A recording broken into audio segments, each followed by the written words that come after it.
Zakaria 9. Ary nisy tenin'ny tompony izao rehetra izao tamiko nanao hoe: izao no lazain'ny tompony izao rehetra izao. Miredareda am-pitiavana an-Tsiona aho, eny, miredareda am-pitiavana fatratra azy aho. Koa izao tompo mihitsy no milaza fa efa tafaverina indray eto Tsiona aho, ka monina eo afovoan'i Jerosalema. Ny iantsonan'i Jerosalema dia tanàna mahatoky, ary ny iantsonan'i Tsiona tendrombohitro dia tendrombohitra masina. Eny, hoy izao tompony izao rehetra izao, mbola hisy lehilahy sy vehivavy antitra hipetrapetraka eny an-kianjan'i Jerosalema, ka isan'olona ireo, noho ny fahanterany dia samy mitondra tehina an-tanana. Ary ny kianjan'io tanàna io koa dia ho feno zazalahy sy zazavavy milalao. Dia hoy ihany izao tompony izao rehetra izao: raha sarotra atao ho amin'ireo andro ireo izany, ho an'ny vahoaka Israelita sisa velona, dia tsy ho sarotra atao kosa izany amiko. Izao tompony izao rehetra izao no manao izany teny entitra izany. Hitondra azy avy any aho, ka amponina azy ao a Jerosalema, dia ho vahoakako izy, ary izao no andremaniny, amin'ny pahitsiana sy amin'ny pahamarinana.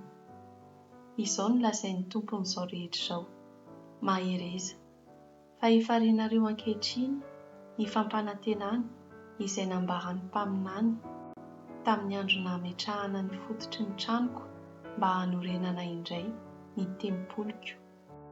Talohan'izany andro izany dia tsy nisy valin-kasasarana na ho an'ny olona na ho an'ny biby, ary tsy nisy olona afa-nivezivezy ka tsy nitandidon'ny mpahavalo, fa navelako hifamely ny olon-drehetra. Ankehitriny kosa dia tsy toy ny taloha intsony, no ho fitondrako ny sisa amin'ny vahoakako.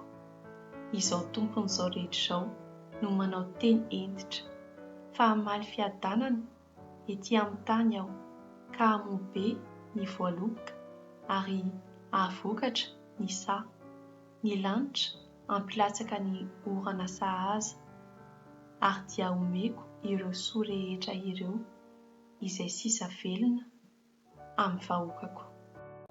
Ry fanjakan'i Joda sy Israely, toy ny nahatongavanareo ho ampanozonana tany amin'ny hafa firenena, dia toy izany koa ankehitriny no anafahako anareo, ka ahatonga anareo ho ampitahiana, koa aza matahotra intsony fa mahereza. Izao manko no lazain'ny tompony izao rehetra izao: tamin'ny nampahatezerany-drazanareo ahy, dia nihevitra hahatonga loza aminareo izao tompony izao rehetra izao, ka tsy nisalasala na natanteraka izany. Fa ankehitriny kosa dia mihevitra ny hanisoa anareo aho, mponiny Jerosalema sy Joda, koa aza matahotra intsony ianareo. Izao no tsy maintsy ataonareo: samy milaza ny marina amin'ny namany avy ianareo. Aoka ho dindi-pitsarana arandrariny no avoaka eo amin'ny toeran'ny pitsaranareo mba hahatonga fiadanana eo aminareo.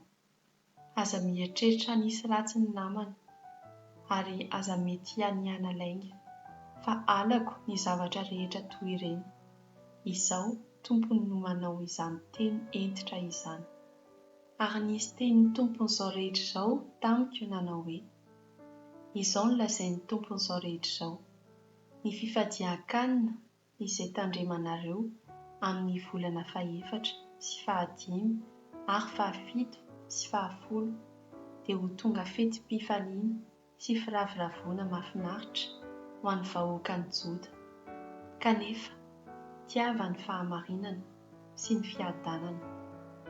Izao no lazain'ny tompony izao rehetra izao: mbola hisy firenena vahiny sy mponina avy amin'ny tanàna maro ho tonga indray eto Jerosalema.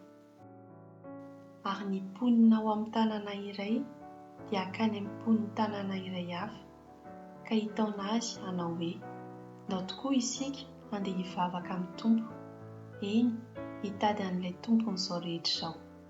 Dia maly ireo hoe izahay koa mba handeha. Eny, olona maro sy firenena matanjaka no tonga eto Jerosalema hitady ahy, tompony izao rehetra izao, ka hivavaka amiko.